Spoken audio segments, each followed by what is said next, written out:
안녕하십니까. 누리 PD 김준입니다. 자, 근로시간이 지금 현재는 52시간으로 되어 있죠. 그런데 이것을 대폭 유연성을 이제 이렇게 도입해가지고 최대 69시간까지 일을 할 수 있게끔 법령을 이제 이렇게 바꾸겠다고 합니다. 윤 대통령의 획기적인 어떤 국가 정상화 프로젝트 가운데 하나인데요. 이거 엄청난 뉴스입니다. 이것 또한. 지금 뭐 위안부라든가 징용군 관련해 가지고 엄청난 지금 이슈 하나 터졌죠. 그 못지않게 지금 파괴력 강한 게 바로 이 뉴스입니다.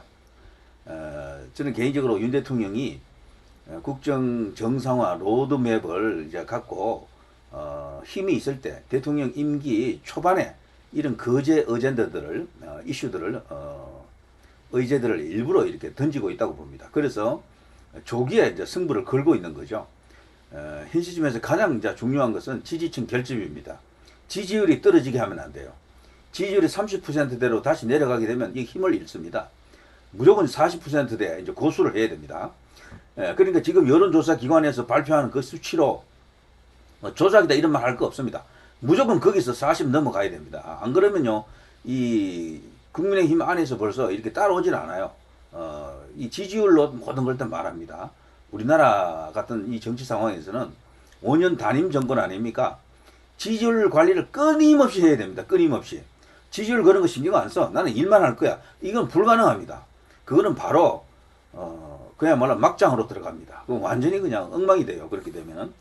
자, 문재인에게서 배울 건 딱 한 가지입니다. 그거 아주 진짜 여우처럼 교활하게 지지율 관리를 했죠.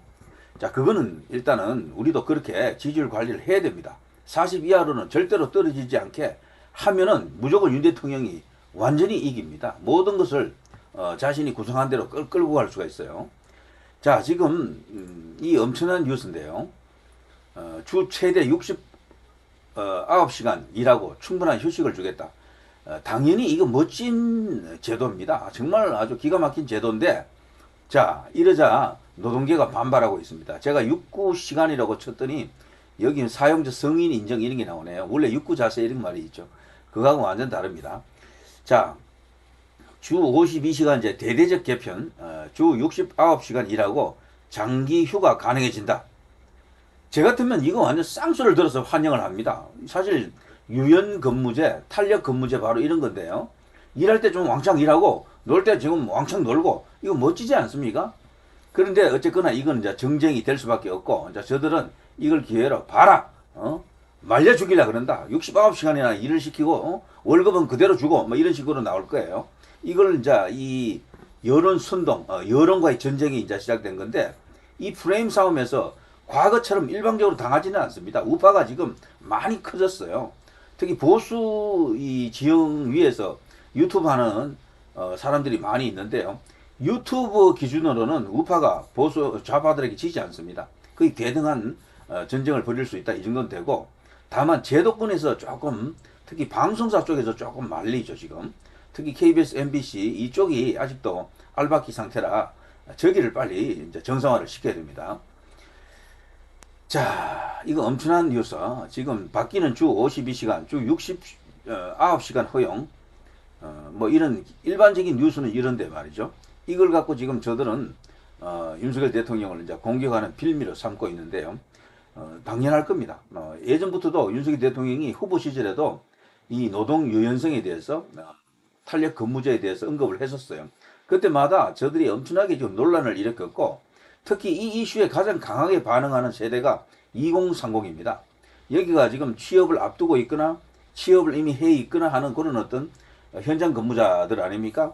이들 입장에서는 어쩌면은요, 저기 일본 관련해 가지고 징용공 이 이슈보다도 이 69시간, 69시간 일하는 이것이 더 크게 와닿을 겁니다. 더 큰 뉴스로, 더 큰 파괴력이 있는 뉴스로 와닿을 것이다. 저는 확신합니다. 자, 이 내용을 좀 들여다보면요, 주 52시간으로 되어 있는 현행 그 근로시간 제도를 특정 주에 특정 주입니다. 최대 69시간까지 일할 수 있도록 개편한다. 대신 총 노동시간을 지금의 일주일 단위에서 월, 분기, 반기, 연 단위로 다양하게 탄력 관리한다. 일주일 몇 시간 이런 게 아니고요. 월 몇 시간 맞추면 되고, 전체적으로 연 단위도 뭐 가능하다. 그래서 그 범위만 넘지 않으면 관계없다. 이런 이야기입니다. 일할 때 일하고 놀 때 놀고 막 이런 의미가 강한데요. 그래서 전체 근로시간이 늘어나는 것은 아닙니다. 이거 홍보 잘해야 돼요. 69시간 해가지고요. 일은 엄청나게 많이 시키고 월급은 그대로 준다. 이 논리를 깨부숴야 됩니다. 이건 말도 안 되는 거지만 저들은 분명히 이런 프레임을 걸고 나온다. 그리고 노동을 이제 경시한다. 인간의 그 존엄함을 무시한다. 이런 식으로 까고 나올 겁니다. 이걸 이제 우리가 이제 방어를 해야 됩니다. 자, 이런 것을 이제 개편하는데 이러자 지금 현재 한국노총, 민주노총 등 그 노동단체들은 죽기 직전까지 일을 시키겠다는 것이냐라면서 지금 강하게 반발하고 있는데요. 지금 야권, 제도권 정당에서는 이제 조만간 여기에 이제 들어붙어 가지고 난리를 칠 것 같아요. 더불어민주당이 이게 이제 동의를 하지 않으면 이 법안을 이제 밀어붙이기가 어려울 텐데 어쨌거나 하나의 거대 이슈로 지금 떠올랐습니다. 이게 만일에 이번에 해결되지 않으면은 총선 때 이겨야죠. 이기고 나서 이제 이것을 법으로 이제 만들어야 될 텐데요. 이번에 이 개정안의 핵심은 일주일로 묶여 있는 연장 근로의 단위 기간을 1개월, 3개월, 6개월, 1년으로 푼 것이죠. 1953년 근로기준법 제정 이후 70년 만에 처음입니다. 일이 몰릴 때는 몰아서 일하고 그 후 몰아서 쉬는 게 이제 가능한 탄력 근무제인데요. 지금은 주 최대 52시간만 근무가 가능하지만 앞으로는 전체 기간 평균으로 주 52시간을 넘지 않으면 특정 주에 52시간을 넘겨 일할 수 있게 됩니다. 대신 특정 주에 많이 일했으면 나머지 기간에는 그만큼 적게 일해야 합니다. 여기 중요합니다. 많이 일했으면 나중에도 일을 많이 하는 게 아니에요. 그만큼 적게 일해야만 합니다. 머스트입니다. 반드시 그렇게 해야 됩니다. 그러니까 전체 1년 기준으로 보면 전체적으로는 일량이 늘어난 게 아니에요.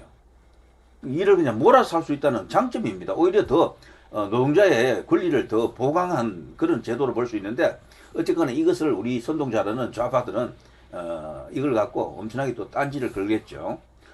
자, 근로시간 규제를 푼 대신 휴가 사용은 활성화됩니다.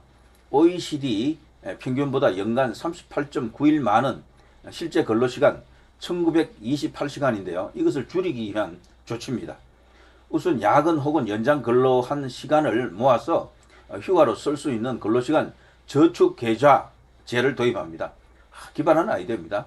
근로시간도 저축합니다. 그래서 그것을 모아놓고 나중에 휴가로 사용할 수 있게끔 이렇게 제도화해주면 훨씬 노동자들 입장에서는 더 이렇게 안전하지 않습니까? 더 좋지 않습니까?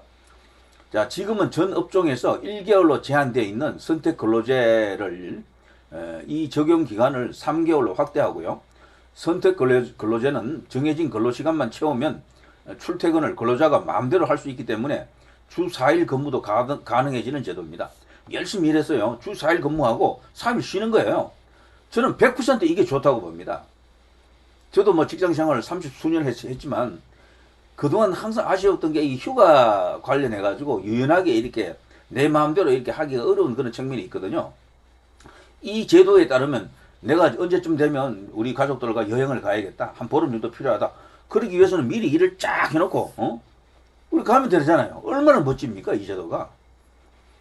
공짜 야근 논란이 일었던 포괄임금제도 수당을 지급하지 않는 것에 대해 집중 단속한다. 그러니까 뭐 야근을 했고 뭐 시간의 수당을 이렇게 주지 않는 그런 사태는 막겠다는 거죠. 일은 했는데 월급은 더 나온 게 없네. 이런 어떤 불평이 생기지 않도록 철저하게 단속하겠다. 이런 이야기죠. 자, 아무튼 현재 고용부에서는 지금의 근로시간 제도는 디지털 혁명, 일하는 방식, 생활 방식 변화에 부합하지 못한다. 디지털 정보 기술의 발달 등 시대 변화에 맞춰 노사의 자율적인 선택권을 확대해야 한다. 이런 식으로 이야기하고 있고요. 곁들여서 저희가 한번 또 추가해보고 싶은 건의사항은요. 유연한 재택근무도 일부 허용해 주는 게 좋습니다. 전면적인 재택근무는 어렵다 하더라도 사람마다 집에서 있으면서 뭔가 일을 좀 할 수도 있는 그런 상황이 있거든요.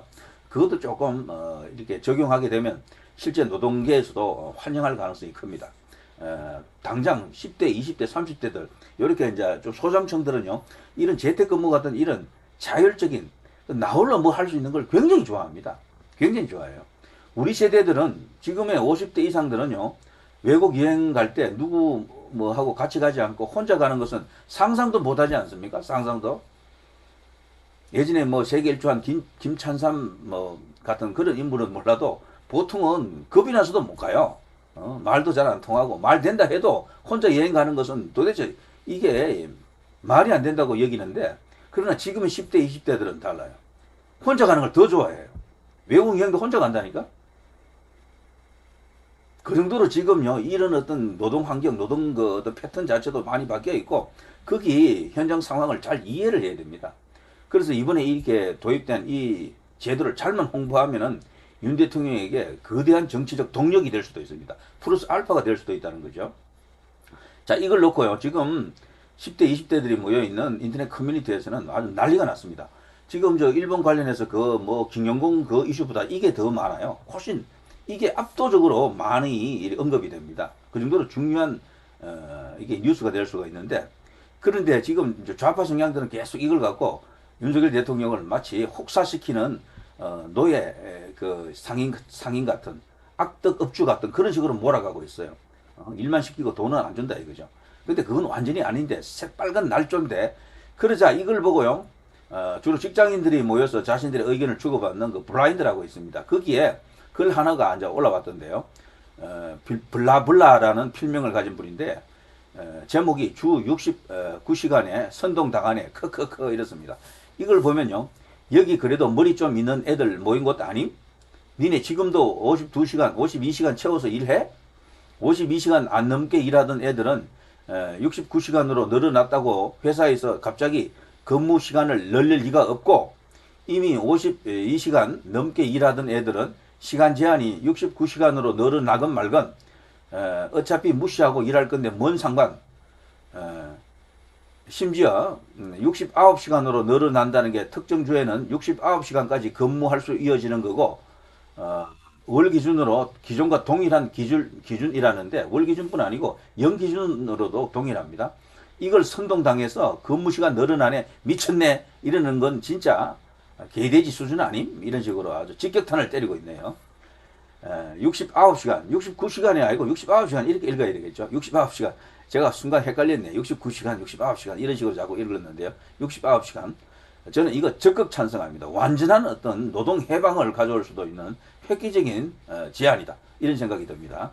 윤석열 대통령 국정 로드맵, 국가 정상화 프로젝트 크게 한 10개쯤 되는 것 같은데요. 이거 하나하나 거대한 전쟁을 다 해야 되는 것들입니다. 오직 지지율로 뚫고 나가야 됩니다. 지지율 40% 이하로는 절대로 떨어지지 않게끔 보수 결집을 해야 됩니다. 이런저런 이유 필요 없습니다. 그냥 결집이 중요합니다. 자, 이 정도 하겠습니다. 누리 PD 김준희였습니다.